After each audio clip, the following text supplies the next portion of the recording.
David Lyle and Eric Menendez making new headlines 35 years after their parents. Eric and Lyle acted in self-defense when they their parents in their Beverly Hills home in 1989. The Los Angeles District Attorney will file a petition today recommending Eric and Lyle be eligible for parole. Menendez brothers' family stunned by DA's shocking resentencing revelation. One quiet night in Beverly Hills in 1989, a shocking crime shook the world. The Menendez brothers, once living a life of luxury, turned on their own parents in a horrifying act. But behind this tragedy were dark family secrets that would spark one of America's most unforgettable trials. Now, many ask, is there a chance for freedom for the Menendez brothers? Why the Menendez brothers their parents? On August 20th, 1989, Jose and Mary Louise Kitty Menendez were found shot to death in their own home right in the heart of Beverly Hills. Nearly 7 years, 3 trials, and hours of intense TV coverage later, their sons, Lyle and Eric Menendez, were convicted of their murders and given life sentences without parole. He'd throw me into the wall or into the bed or into the desk or into the glass or any place. But here's the twist. That sentence might actually change soon. The Los Angeles County District Attorney recently announced that the Menendez brothers could be resentenced because of some new evidence. This case was everywhere back in the late 80s and early 90s. It had all the ingredients that make a case go viral. Family drama, Hollywood ties, shocking testimonies, and wall-to-wall TV coverage. There was no doubt that Lyle and Eric had pulled the trigger. But the big question was, why? The Menendez family seemed like the picture-perfect example of the American dream back then. Jose, originally from Cuba, came to the U.S. as a teenager, escaping the turmoil of the Cuban Revolution in the 50s. He had a tough start, living in an attic at a cousin's house, but he managed to earn a swimming scholarship to college. That's where he met Mary Louise Anderson, better known as Kitty, a former beauty pageant queen who was a couple of years older. They got married in the early 1960s, moving to New York City, where Jose studied accounting at Queens College. Jose was no stranger to hard work. He went from washing dishes to becoming a young, up-and-coming executive in the entertainment industry. After a successful stint leading Hertz's U.S. operations, he became head of RCA Records in the early 80s and was even involved in signing big names like Duran Duran, the Eurythmics, and Menudo. His career soon brought him and his family to Los Angeles, where he took on a role in the movie business. They moved to a home in Beverly Hills on one of the most exclusive streets. This was the kind of house that had once belonged to legends like Michael Jackson and Elton John. The Menendez brothers, Lyle and Eric, fit right into this perfect 80s image. Lyle, the older of the two, was a promising tennis player, and it looked like he was set to follow in his father's business footsteps. Eric, though younger, was even better at tennis, with his father's constant push helping him rank nationally in his age group. But Jose was known to be a hard-driving father, always pushing his sons to their limits, whether it was in sports or academics. For some, Jose seemed like a perfectionist father who wanted the best for his sons. But others saw him as more than strict. He was demanding, overly competitive, and relentless.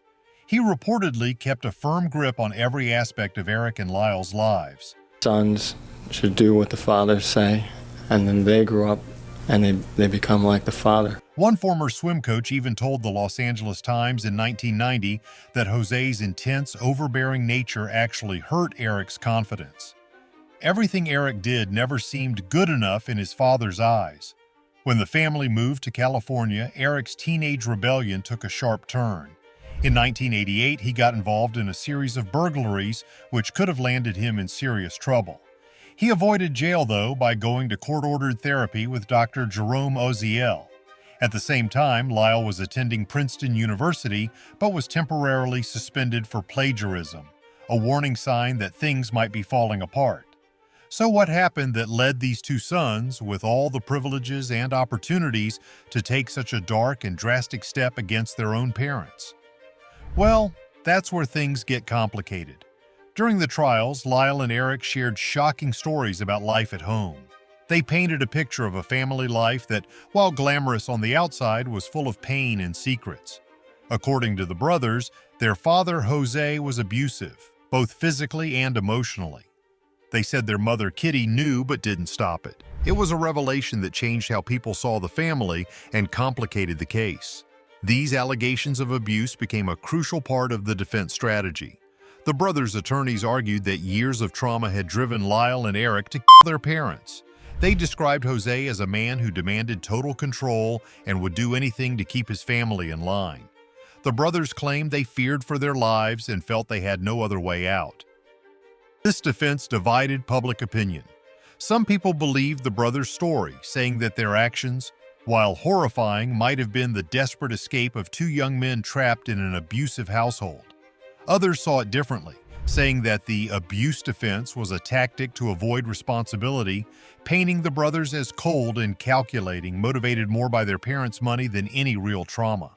After two mistrials, the third trial in 1996 finally led to convictions, with both Lyle and Eric sentenced to life in prison without parole. The media frenzy around this case was massive. It seemed like everyone was watching, debating, and taking sides.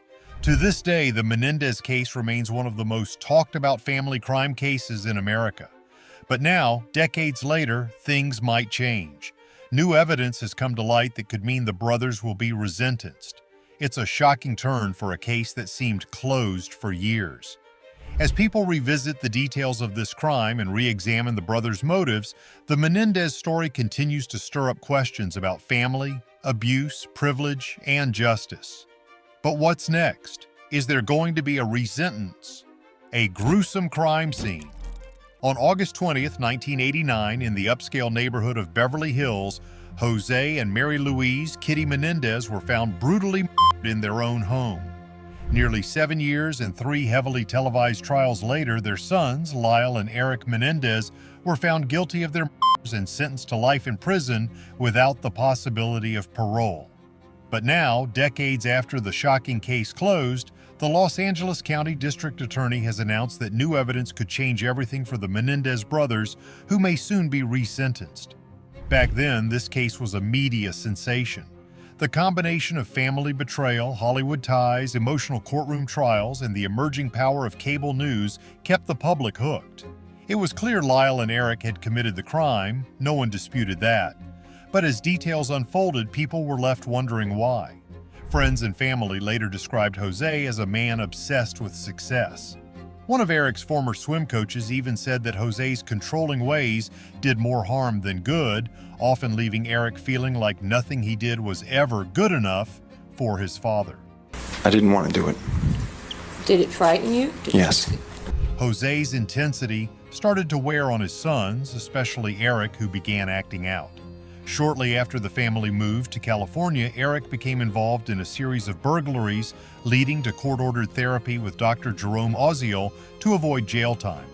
Meanwhile, Lyle had enrolled at Princeton University only to face a 1-year suspension after being caught for plagiarism, a sign of potential trouble. During their trials, Lyle and Eric offered a dark perspective on their family life, one that was nothing like the polished public image. They revealed stories of emotional and physical abuse, describing Jose as an authoritarian father who demanded complete obedience from his family. According to the brothers, their mother Kitty knew about the abuse, but felt powerless to stop it. These revelations shook the court and changed the way the public saw the Menendez family. Suddenly, this wasn't just a case about wealth and entitlement, it became a case about trauma, control, and desperation. The brothers' legal team leaned heavily on these accounts of abuse, building a defense around years of suppressed trauma and claiming that the murders were a desperate escape from a life of control and suffering. The defense argued that Jose's actions had instilled a sense of constant fear in the brothers, eventually pushing them to commit the murder. Some people believed the Menendez brothers' story, interpreting their actions as the tragic result of a deeply abusive home life. To them, Lyle and Eric were victims who had been pushed to a breaking point. Others saw this defense as a calculated attempt to evade responsibility, accusing the brothers of using a fabricated abuse defense to gain sympathy and possibly avoid harsh punishment. According to this view, their real motive was greed. They killed their parents not to escape abuse, but to inherit their family's wealth. After 2 mistrials, the third trial, held in 1996, finally led to convictions. The Menendez brothers were sentenced to life in prison without parole, but the debate over their motives didn't end there. To this day, the Menendez case remains a haunting reminder of the complexity of family dynamics and the devastating effects of trauma and control.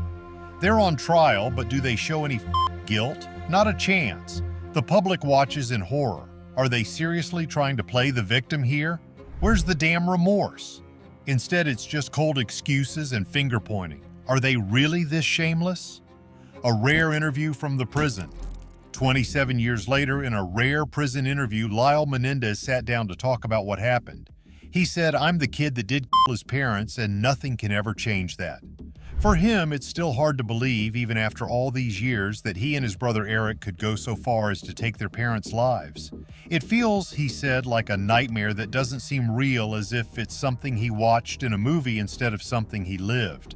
So what led to this violent act? According to prosecutors at the time, it was greed. They argued that Lyle and Eric wanted their parents' wealth and weren't willing to wait. But it wasn't that simple. My life had crumbled. It felt like something that I read in a book. On the night of the murder, Eric made a frantic 911 call telling the dispatcher someone killed my parents. At first, police and the public saw two devastated sons. But as the investigation went on, a very different story began to emerge. This perfect family had secrets. Friends said that despite their wealth and status, the Menendez household was anything but peaceful. Eric and Lyle, who seemed to have it all, had been acting out for years, even getting into trouble with the law for things like housebreaking. According to those who knew them, their father, Jose Menendez, was a strict, almost military-like figure. Lyle described his relationship with his dad as brutal, painful, and torturous. Yet strangely, he also said he admired his father's strength and success, as if he was trying to find some meaning in the harsh treatment he received. The brothers had no alibi for the night of the murder. They'd simply claimed they were at the movies. For days, police had no reason to suspect them, and rumors swirled about who might have committed such a brutal crime. Some said it looked like a mob hit. Eventually, evidence led back to Eric and Lyle, and what happened next would turn the case into one of the most talked about trials of the 1990s. In court, Eric and Lyle faced accusations of murdering their parents to inherit their wealth. The prosecution painted them as spoiled kids who went on a spending spree just days after the murder, buying Rolex watches, fancy clothes, and even cars. They were buying real estate. The way that they acted was not like, "Oh my goodness, my parents are dead." But then the defense dropped a bombshell. They argued that the brothers had been victims of severe abuse at the hands of their father. Eric and Lyle claimed that years of unimaginable pain and shame had finally pushed them over the edge, leading to that tragic night. When Eric took the stand to tell his side, the courtroom was silent.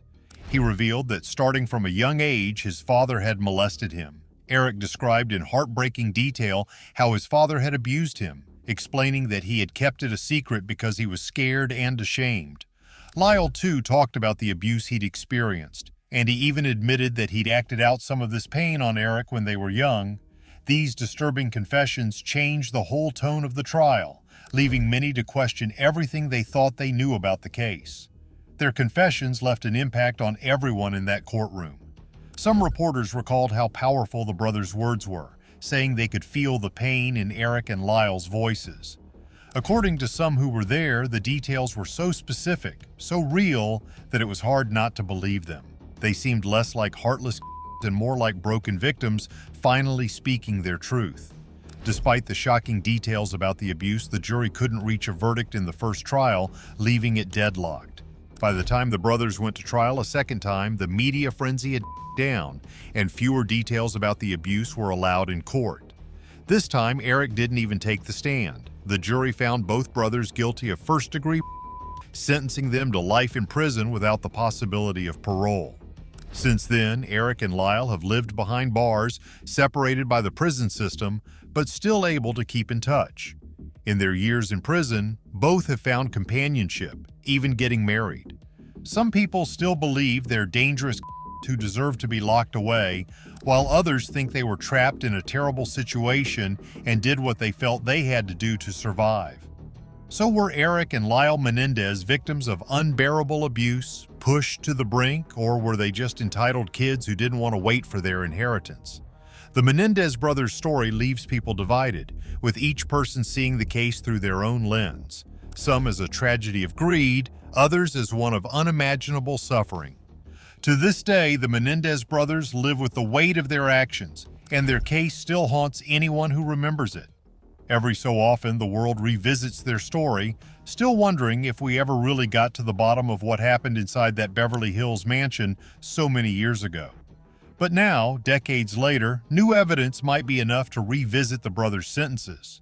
It's a dramatic turn of events for a case that seemed closed and forgotten. For the Menendez brothers, the possibility of resentencing brings a new layer of complexity to an already tragic story. This new development raises a lot of questions. What does this mean for the justice system? Should past trauma be grounds for reduced sentences, even in cases as severe as freedom for the Menendez brothers? The brutal and subsequent trial held America captive, and the case remains a haunting mystery even 35 years later. But now, after decades behind bars, there's a shocking possibility that these infamous brothers could walk free. The Menendez case resurfaced on platforms like TikTok in 2020, gaining traction with a new generation. This fascination deepened with two recent Netflix projects: Monsters, the Lyle and Eric Menendez story, which premiered in September as part of a series that previously spotlighted Jeffrey Dahmer, and a documentary featuring rare interviews with both brothers. These portrayals ignited fresh discussions about why Lyle and Eric killed their parents. Was it an act of greed, or was there a darker motive lurking beneath the surface? At the heart of the debate are the brothers' claims that they endured years of horrific abuse by their father, Jose Menendez, a wealthy and influential music executive. Throughout their trial, Lyle and Eric maintained that the brothers were a desperate attempt to escape a cycle of manipulation, control, and unspeakable abuse. Back in the 90s, these claims were met with heavy skepticism. However, society's understanding of trauma and abuse has evolved, sparking renewed sympathy for their plight. The growing public interest was met with new evidence. In May 2023, the brothers petitioned the court, citing a letter written by Eric in which he described his father's abusive behavior. More disturbingly, Roy Rossello, a former member of the popular Latin music group Menudo, came forward with accusations against Jose Menendez. The letter in Rossello's account cast a chilling new light on the brothers' story, suggesting their claims may have had merit after all. The petition for review initially lingered with little response. But in a shocking twist, Los Angeles County District Attorney George Gaskin recently announced that he would push for a court hearing to revisit the case, potentially opening the door to a retrial or even resentencing. Just days before the hearing, Gaskin held a press conference recommending that the brothers should be resentenced to life in prison with the possibility of parole. "I believe they have paid their debt to society," Gaskin stated firmly. His remarks sent ripples through both legal circles and the public as he publicly recognized that Lyle and Eric had likely suffered abuse and had shown significant rehabilitation during their years in prison. He emphasized that although they committed an unforgivable act, their circumstances and their prison growth merited a second look at their sentence. If the court agrees to Gaskin's recommendation, the brothers would immediately become eligible for parole due to their age at the time of the crime. This could be the beginning of a second chance for Lyle and Eric, sparking outrage among some who believe they should never leave prison and relief among others who feel they have suffered enough. The question now hanging in the air is this: will the Menendez brothers finally find freedom, or will they remain behind bars? Their story, a cocktail of privilege, power, trauma, and tragedy, has gripped the world for decades. The upcoming court hearing will be a climactic chapter, potentially shifting how society views one of the most infamous cases in history. After all these years, is justice about to be redefined for Lyle and Eric Menendez? Only time will tell if the once condemned brothers may one day walk free, adding a surprising twist to a case that refuses to fade from the public's memory. While some see them as ruthless criminals, others view them as products of a broken home. The question is, should they be given another chance? The debate continues. What do you think? Freedom for the Menendez brothers? Let us know in the comments.